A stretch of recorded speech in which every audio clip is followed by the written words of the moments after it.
What if the one moment you decided to help a stranger was the very moment a powerful man decided to watch? Mia had no idea that when she reached out to a frail old woman, her every move was being scrutinized by eyes as sharp as a predator's.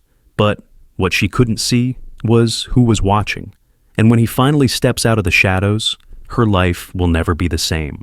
Mia sprinted through the crowded airport terminal, her worn-out sneakers slapping against the polished tiles, her backpack bouncing against her back, her eyes darting between the flashing gate numbers and the clock ticking down the seconds until her flight departed, her breath coming in ragged gasps, a mix of desperation and exhaustion tightening her chest.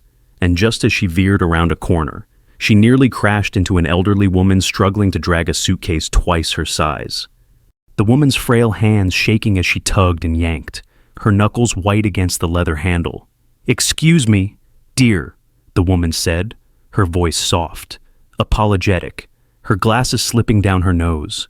"I can't seem to—" And Mia's heart twisted, the urgency of her own flight forgotten as she took in the woman's hunched shoulders, the sweat beading on her brow, the way people rushed past her without a second glance, some even rolling their eyes or muttering under their breaths. God. Some people just don't know when to quit. A man in a suit sneered, his phone pressed to his ear as he breezed by, and Mia swallowed hard, feeling the sting of his words as if they were aimed at her.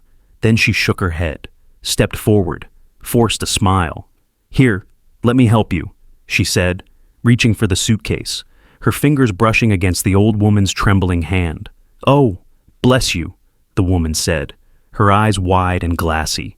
"I just need to get to gate C12. But my legs aren't what they used to be." And Mia nodded, glancing over her shoulder at the monitor that now flashed "Final boarding, gate B4," her heart pounding with the realization that she was about to miss her flight. But then she looked back at the woman, her soft, pleading eyes, the way she clutched her tattered purse against her chest like it was the only thing she had left. And Mia took a deep breath, forced herself to smile wider. "Don't worry," she said, voice warm, steady. "I've got you." And as she wrapped her hand around the suitcase handle, pulling it with one hand while guiding the woman with the other, she had no idea that just a few feet away, behind the pillar, a man in a tailored suit with piercing blue eyes was watching her every move, his jaw clenched, his arms crossed, his gaze dark and unblinking. And as Mia led the old woman through the terminal, her flight ticking away, the man's lips curved into a slow, dangerous smile. Mia weaved through the bustling crowd, the old woman's arm looped through hers, the heavy suitcase dragging against the tiles, its wheels squealing like a wounded animal, and sweat trickled down Mia's neck, her breaths coming fast and shallow as the clock above gate B4 continued its relentless countdown, the words "final boarding" flashing like a warning siren in her mind. But still, she pushed forward, forcing a smile as Edith hobbled beside her, leaning heavily on her. "Thank you, dear," Edith said, her voice a frail whisper, her face creased with exhaustion. Most people wouldn't bother to help, and Mia's chest tightened, the sting of those words digging deep, because as she glanced around, she saw the truth in them. People brushed past without a second glance, some stepping around them as if they were an inconvenience. A pair of teenage girls with manicured nails and designer bags giggled, their laughter sharp and cutting. "Oh my God, is she seriously dragging that suitcase like it's a corpse?" One of them sneered, flipping her hair, and the other snorted. "Maybe she thinks she's a hero." And Mia bit down on her tongue, her jaw clenched, eyes forward, her cheeks flushed with embarrassment as they walked by, their perfume hanging heavy in the air. And then a man in a crisp business suit barreled past, nearly knocking Edith off balance, the suitcase tipping, the old woman's purse slipping from her grip, scattering tissues and loose coins across the floor. And the man didn't even look back. "Watch where you're going, Grandma," he muttered, not breaking his stride. And Edith gasped, her knees buckling. But Mia was there, her arms catching the woman before she fell. "Are you okay?"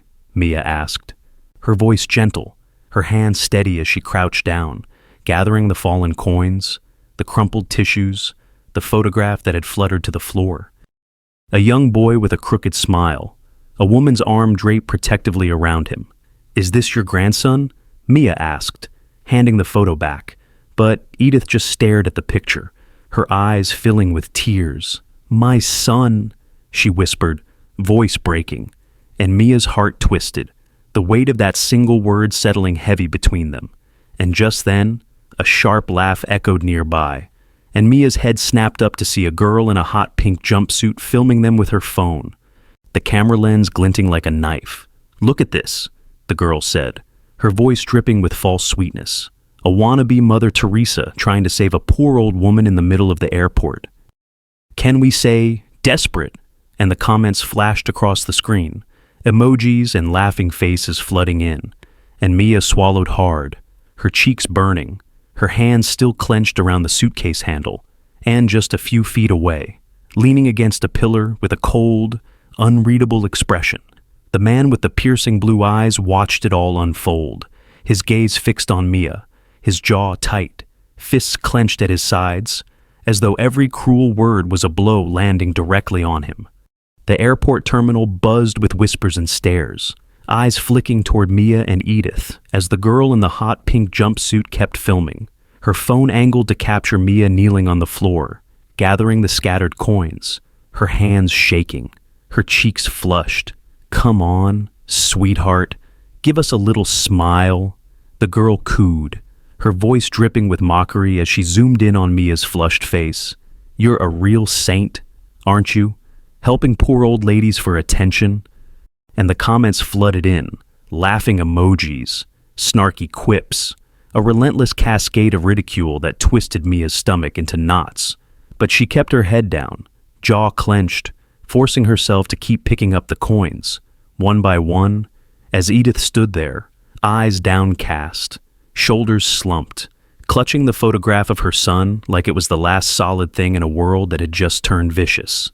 "Don't listen to them," Mia said softly, voice trembling but determined as she pressed the coins back into Edith's hand. "They don't know what they're talking about." But before Edith could respond, a sharp voice rang out from behind them, cold, cruel. "Hey, Cinderella!" And Mia stiffened, turning slowly to face the businessman from earlier, his suit impeccably tailored, his hair slicked back, his smirk razor sharp. "Shouldn't you be cleaning floors instead of begging for sympathy?"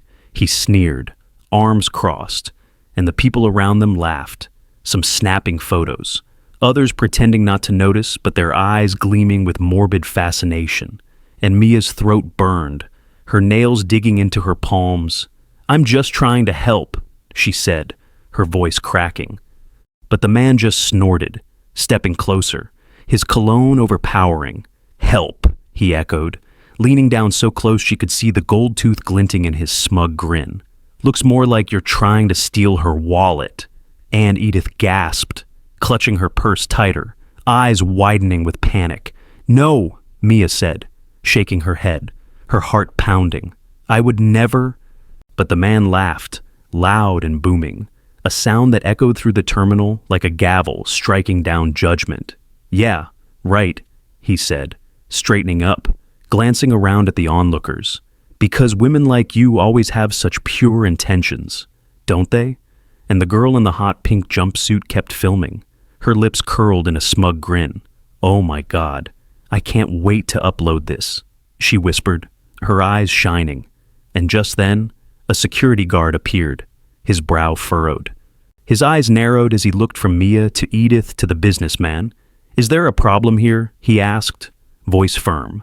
And the businessman stepped forward, hands in his pockets, his grin widening. "Yeah," he said, jerking his thumb toward Mia. This girl was trying to scam this poor old lady.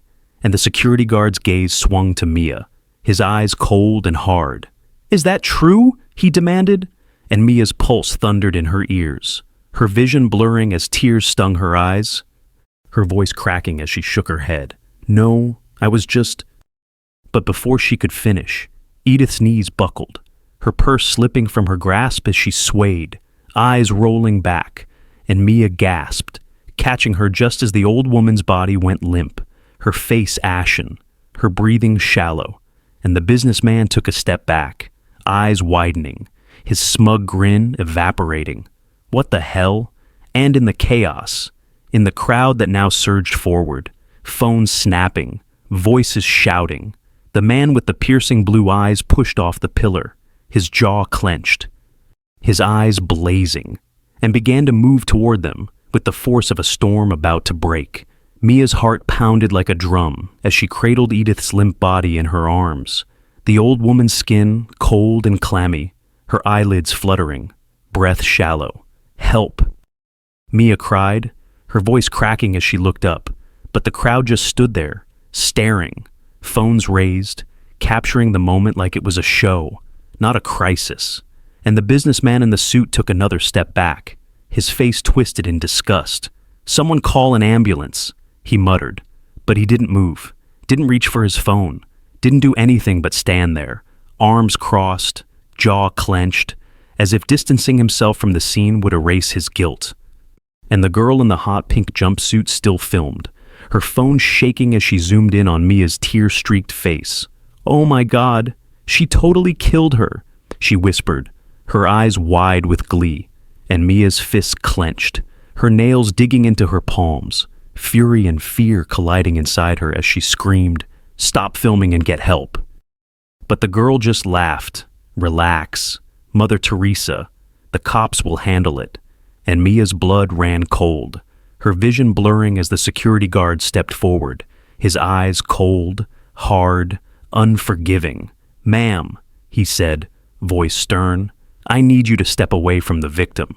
And Mia's breath caught in her throat, her arms tightening around Edith as the old woman moaned softly, her eyelids fluttering.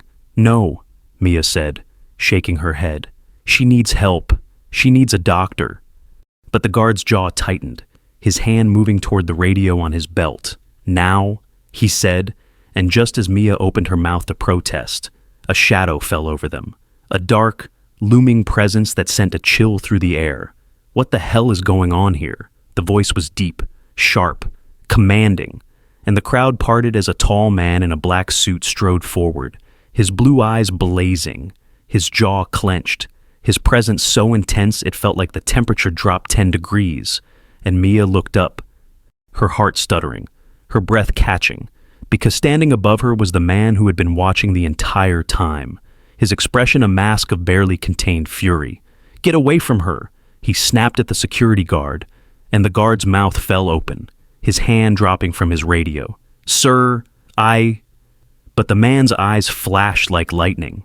"Did I stutter?" he growled, and the guard stumbled back, his face pale. "I didn't know she was with you, Mr. Kane," he stammered, and the crowd gasped, whispers slicing through the air like knives. Kane. As in Nicholas Kane, and Mia's stomach dropped, her pulse roaring in her ears as Nicholas Kane, the man whose face graced every business magazine, the man known as the ruthless heir to the Kane travel empire, knelt down beside her, his piercing blue eyes locking onto hers.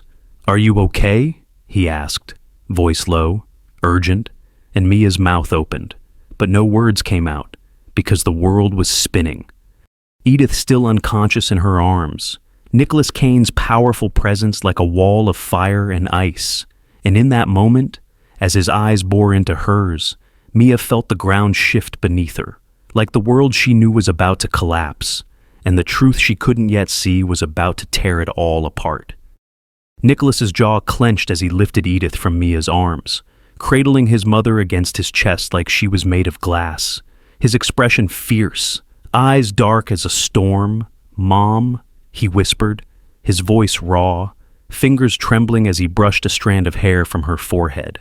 "Mom, can you hear me?" But Edith's eyelids remained closed, her face pale, her breath shallow, and Nicholas's gaze snapped to the security guard, his eyes blazing with fury. "Where's the damn ambulance?" he barked. And the guard swallowed, fumbling with his radio, his face ashen.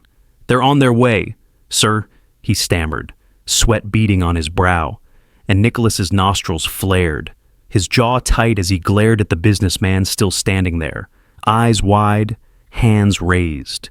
"You," Nicholas said, his voice low, lethal. "You accused her of stealing. You stood here and watched my mother collapse and did nothing." The man's mouth opened and closed, no words coming out. his gaze darting around the crowd as if searching for an escape. "Sir, I didn't know she was your—" But Nicholas stepped closer, his face inches from the man's, his eyes like ice. And if she wasn't, would that make it okay? The man's Adam's apple bobbed as he swallowed, his face draining of color. "I didn't mean—" But Nicholas's hand shot out, grabbing the man's collar, yanking him forward, his voice a dangerous whisper. "You think money gives you the right to treat people like garbage? You think you're untouchable? Guess again." And then he shoved the man back, sending him stumbling into a luggage cart, gasps rippling through the crowd as phones captured every second, every word. And the girl in the hot pink jumpsuit still held her phone high, her face twisted in shock, the live stream still rolling. But Nicholas's eyes found her next, his gaze sharp as a blade. "And you," he said, his voice dripping with contempt, "filming a woman's humiliation for your followers. What kind of person does that?" The girl's cheeks flushed, her phone shaking in her grip. "I didn't know." But Nicholas snatched the phone from her hand, eyes narrowing as he scrolled through the footage, his jaw tightening with each second that played back. Mia kneeling on the floor, Edith collapsing, the businessman sneering, the guard standing there doing nothing. And Nicholas's fists clenched, rage simmering beneath his skin. "Delete it," he said, his voice flat, emotionless. "Now." And the girl whimpered, nodding, tears streaming down her cheeks as she pressed a button, her fingers shaking. "I'm sorry," she whispered, her lower lip trembling. "I didn't mean to." But Nicholas turned away, not sparing her another glance, his focus laser sharp on Mia, who still sat on the floor, her shoulders slumped, eyes wide, breaths coming in shallow gasps. And Nicholas knelt down, his expression softening, his voice dropping to a murmur. "Are you hurt?" he asked, his hand reaching for hers, his touch gentle, warm, and Mia's throat tightened, her heart pounding so loudly she was sure he could hear it. "I'm fine," she whispered, her gaze darting to Edith, whose chest rose and fell in shallow, uneven breaths. "But your mother." And Nicholas's jaw clenched, his eyes darkening as he followed her gaze. "She'll be okay," he said, his voice hard, determined, "because I won't let anything happen to her." And in that moment, as sirens wailed in the distance, the crowd watching in stunned silence, Mia realized she wasn't the only one who had been watching, that the man now holding his mother like she was the only thing that mattered in the world had been watching her too, and the intensity in his eyes, the unspoken fury and gratitude swirling within them, sent a shiver down her spine that she couldn't quite shake. The blare of sirens cut through the tension like a knife, red and blue lights flashing against the glass walls of the terminal as paramedics rushed in, their gurney squeaking, their voices urgent, and Nicholas's jaw clenched, his eyes dark with worry as he laid Edith down gently, his hands still wrapped around hers. "Stay with me, Mom," he murmured, voice breaking, and Mia stood back, her chest tight, her nails digging into her palms as she watched, helpless, feeling the sting of every cruel word, every mocking laugh still echoing in her mind, the businessman now slinking away, head down, the girl in the pink jumpsuit wiping tears from her smeared mascara as she hugged herself, her phone forgotten, and the security guard stood frozen, sweat dripping down his neck, his gaze locked on Nicholas like a deer caught in headlights. And then Nicholas stood, his eyes blazing, his expression a mask of fury and control as he turned to the guard.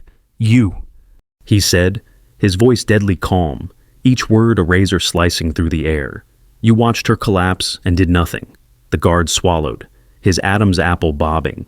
"Sir, I didn't realize." But Nicholas's eyes narrowed, his jaw ticking, didn't realize what he snarled, stepping closer, his fists clenched, didn't realize that a woman's life is worth more than your paycheck, didn't realize that a person doesn't have to be rich or powerful to deserve basic decency. The guard opened his mouth, then closed it, his face draining of color as Nicholas leaned in, his voice a low, lethal growl. "You're fired."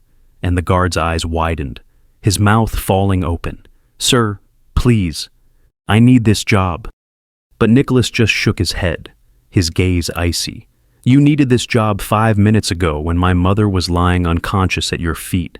And with that, he turned away, not sparing the guard another glance, his gaze locking onto the girl in the pink jumpsuit, who stood trembling, her shoulders hunched, her mascara-streaked cheeks shining with tears. "You," Nicholas said, his voice sharp, and the girl flinched, her lower lip quivering. "I'm sorry," she whispered. "I didn't mean to." But Nicholas raised a hand, cutting her off. "You thought her pain was content," he said, his tone cold as steel. "You thought her humiliation was a joke." And the girl's eyes filled with fresh tears. "I didn't know she was your mom," she sobbed, and Nicholas's jaw clenched, his eyes flashing. "And if she wasn't," he demanded, his voice rising, "if she was just a woman to you, just some old lady struggling to get by, would that make it okay? Would that make it funny?" The girl shook her head, her breath hitching, and Nicholas's eyes blazed. "Here's what's going to happen," he said, stepping closer. "You're going to delete that video and every single comment you made about her. You're going to post an apology, and you're going to make it sincere. Because if I catch you using someone else's pain for views again, I will make sure you never have an audience to listen." And the girl sobbed, nodding frantically. "I will, I swear." And Nicholas turned away, his breath heaving, his shoulders tense as he ran a hand through his hair, his chest rising and falling like a man trying to hold on to control that was slipping through his fingers. And then his gaze found Mia, who still stood there, her arms wrapped around herself, eyes wide, breath shallow. And in that moment, as their eyes met, Nicholas felt something crack open inside him, something raw and aching and uncontainable. And before he could stop himself, he stepped forward, his voice dropping to a murmur. "You stayed," he said, his eyes searching hers. "You could have walked away, but you didn't." And Mia swallowed, her throat tight, her eyes shining with unshed tears. "She needed help," she whispered. And Nicholas's jaw clenched, his gaze darkening. "So did I," he said, his voice low. And in that moment, as the paramedics wheeled Edith away, as the crowd slowly dispersed, as the storm outside finally began to clear, the space between them crackled with words unspoken, truths unsaid, and the air felt heavy, charged, like a storm about to break. The ambulance doors slammed shut with a final, echoing thud, the sirens wailing as it sped away, taillights disappearing into the distance, and Nicholas stood there, chest heaving, fists clenched, eyes fixed on the spot where his mother had just been wheeled away. And the airport terminal was a graveyard of discarded glances, people averting their eyes, whispers trailing like ghosts in the air.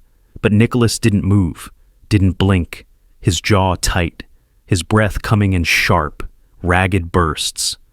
And Mia stood a few feet away, her arms wrapped around herself, feeling like she was drowning in the aftermath of a storm she hadn't seen coming.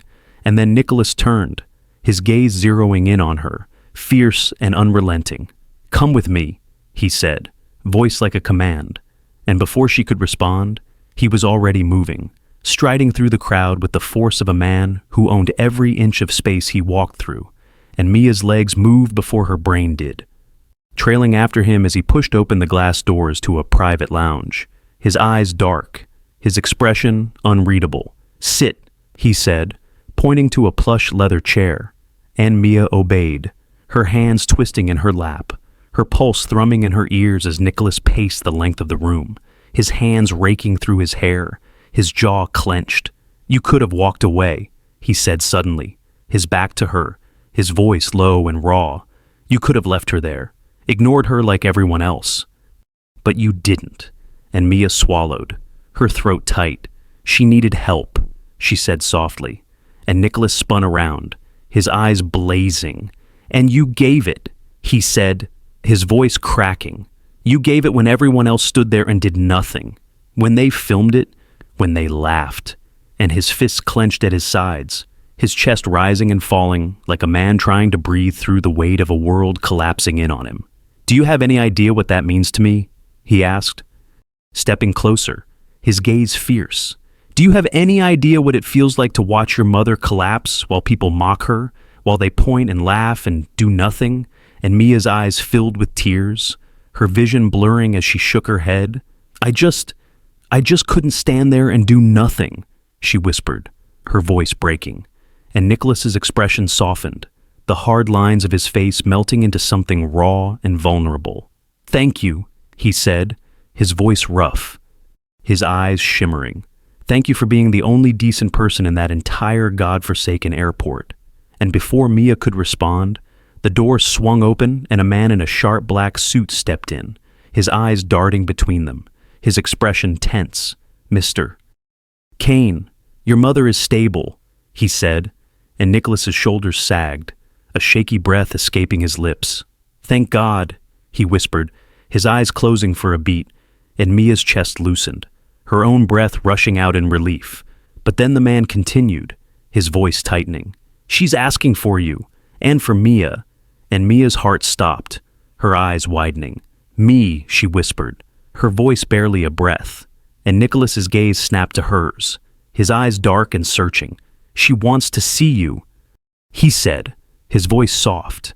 And in that moment, as their eyes locked, the air between them thrummed with the unspoken, with the weight of words unsaid and emotions raw and unfiltered. And as Mia stood, her knees shaking, her heart pounding, she couldn't shake the feeling that whatever waited for her in that hospital room was more than just a thank you. It was a reckoning. The hospital room was a cavern of sterile white and muted beeps, the scent of antiseptic sharp and cold as Mia stepped inside, her heart hammering against her ribs, her palms slick with sweat. And there was Edith, propped up against a mountain of pillows, her face pale, her eyes weary but alive, and beside her stood Nicholas, his broad shoulders tense, his gaze fixed on his mother as if she were the only thing keeping him tethered to the earth. And when Edith's eyes landed on Mia, they softened, a small, fragile smile tugging at her lips. You, she whispered, her voice raspy but warm. You're the angel who saved me. And Mia's throat tightened, her hands twisting in her coat pockets as she stepped closer, her eyes stinging. I didn't save you, she said, her voice trembling. I just did what anyone would do. But Edith shook her head, her thin fingers reaching out, beckoning. No, she said, her eyes glistening. You did what no one else did. And Mia moved closer, sinking into the chair beside the bed, Edith's frail hand wrapping around hers. And in that moment, Mia felt the warmth of a mother's touch, something she hadn't felt in years, and it cracked something open inside her, something raw and aching, and Edith's eyes searched hers, soft and kind. What's your name, dear? She asked, and Mia swallowed, her voice a whisper. Mia, and Edith's smile widened, her eyes drifting to Nicholas, who stood there, his jaw tight, his fists clenched at his sides. Mia, Edith said, her gaze swinging back to her. You remind me of someone. And Mia's brows furrowed, confusion tightening her chest. Who, she asked, and Edith's smile wavered, her eyes shimmering. Me, she said. When I was your age, I was alone too, and the words hit Mia like a punch, her breath catching, her heart twisting. Alone, she echoed, and Edith nodded, her fingers squeezing Mia's hand. Before Nicholas made his millions, before he built his empire, we had nothing, she said, her voice thick with emotion. I was a single mother with a sick child, cleaning floors, scrubbing toilets, doing anything to survive, and Mia's throat closed up, her vision blurring as Edith's words burrowed deep. I know what it's like to be overlooked, Edith said, her eyes locking onto Mia's. I know what it's like to be invisible, and a tear slipped down Mia's cheek, the weight of it all crashing down on her, the years of struggling, of being dismissed, of being treated like she was nothing. And in that moment, it felt like Edith could see every scar, every wound, every bruise life had left behind. And then Edith's eyes found Nicholas, her expression softening. You were watching her, weren't you? She said, her voice gentle, and Nicholas's jaw tightened, his eyes darkening. Yes, he said, his voice low, rough. I was, and Edith's smile widened, her gaze drifting back to Mia. "Good," she said, her voice soft. "Because people like you, Mia, they deserve to be seen." And as Mia sat there, Edith's hand still wrapped around hers, the room fell silent, heavy with the unspoken, with the realization that Mia had been seen in a way she hadn't been seen in years, not by strangers, not by Edith, and certainly not by Nicholas Kane, whose intense, piercing gaze never left her face. As if he was seeing her for the very first time, Mia sat frozen, Edith's hand still holding hers, the warmth of that touch sinking deep into her bones like a balm she hadn't known she needed. And Nicholas stood there, his jaw clenched, his eyes dark, his gaze locked onto Mia as if she were a puzzle he couldn't quite figure out. And Edith's soft, fragile voice broke through the heavy silence. "Nicholas," she said, her eyes drifting to her son, "you know what you need to do." And Nicholas's jaw ticked, a muscle jumping beneath his skin. His fists clenched at his sides. "Mom," he said, his voice low, "you need to rest." But Edith shook her head, her eyes flashing with a strength that belied her fragile frame. "No," she said, her voice stronger now. "I need to speak." And she turned to Mia, her gaze intense, her fingers tightening around Mia's hand. "You saved me today," she said, her eyes glistening. "But you did more than that. You reminded me that kindness still exists in a world that seems to have forgotten it." And Mia swallowed hard, her chest tight, her heart pounding against her ribs. "I didn't do anything special," she whispered, her voice breaking. I just didn't walk away." And Edith's smile was soft, warm, heartbreaking. "Sometimes that's the bravest thing a person can do," she said, and then her eyes flicked back to Nicholas, who stood there, his fists still clenched, his eyes dark and stormy. "Nicholas," Edith said, her voice stern, "you've spent your life building walls to keep people out, to protect yourself from getting hurt, but walls can't protect you from loneliness." And Nicholas's jaw clenched tighter, his eyes flashing with something raw and vulnerable, and Mia's breath caught in her throat, her gaze locked onto him, unable to look away. "Mia," Edith said, turning back to her, "you may not know this, but Nicholas has been watching you." And Mia's eyes widened, her heart stuttering, what she whispered, and Nicholas's gaze dropped to the floor, his shoulders tense, his face a mask of barely contained emotion. "I've seen you," he said, his voice rough, his hands shaking. "At the coffee shop, helping the homeless man who sleeps outside every morning. At the library, reading to the kids who don't have anyone waiting for them at home. At the bus stop, giving your last $5 to the woman who couldn't afford her fare." And Mia's chest tightened, her eyes filling with tears. "You were watching me," she said, her voice trembling. And Nicholas finally looked up, his eyes blazing, his jaw clenched. "I couldn't help it," he said, his voice breaking. "You're the kind of person people walk past without a second glance, but I saw you. I saw you every single time." And Edith's smile widened, her eyes bright with tears. "Mia," she said, her voice soft but firm, "you didn't just help me today. You changed me." And Mia's breath hitched, her chest aching with a pain she couldn't name, and Edith's hand squeezed hers one last time before her eyes drifted shut, her breathing deep and even as sleep finally claimed her. And Nicholas stood there, his eyes locked onto Mia, his gaze raw and intense. And in that moment, the air between them felt electric, heavy with words unspoken and truths unacknowledged.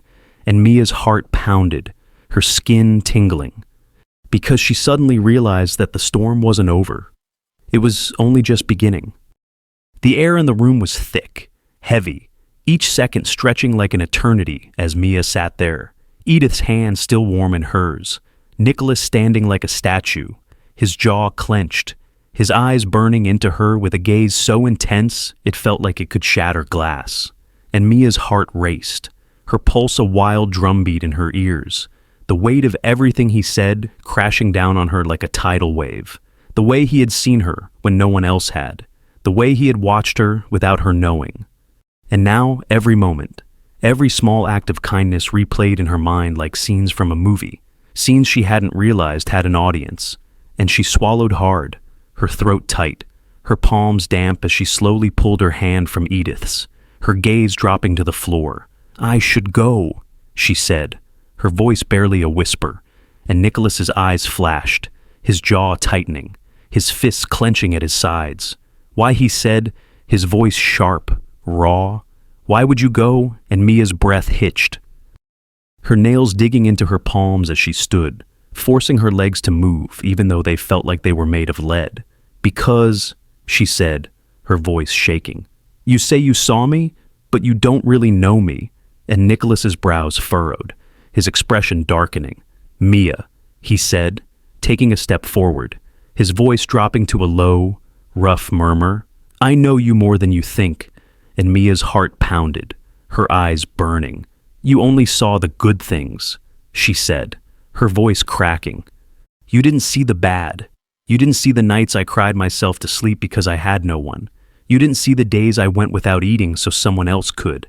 And Nicholas's jaw clenched, his fists shaking, his eyes flashing with something raw, something desperate. "Mia," he said, his voice breaking, "that's why I saw you, because you did those things when no one was watching. Because you never asked for anything in return." And Mia's breath hitched, her chest heaving, her tears slipping down her cheeks as she shook her head. "You don't get it," she said, her voice a strangled whisper. "I'm not like you. I'm not rich. I'm not powerful. I'm nobody."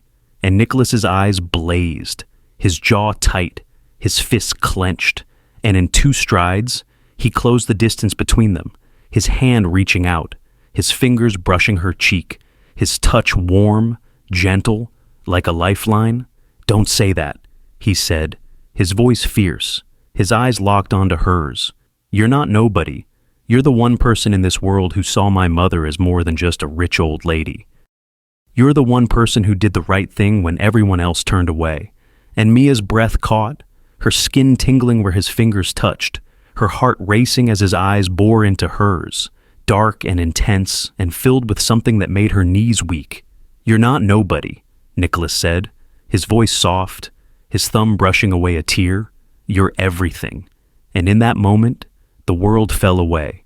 The hospital room, the sterile walls, the pain, the loneliness, all of it fading into nothing as they stood there, inches apart, the air between them charged, electric, and Mia's breath hitched, her lips parting, her heart pounding so loudly she was sure he could hear it.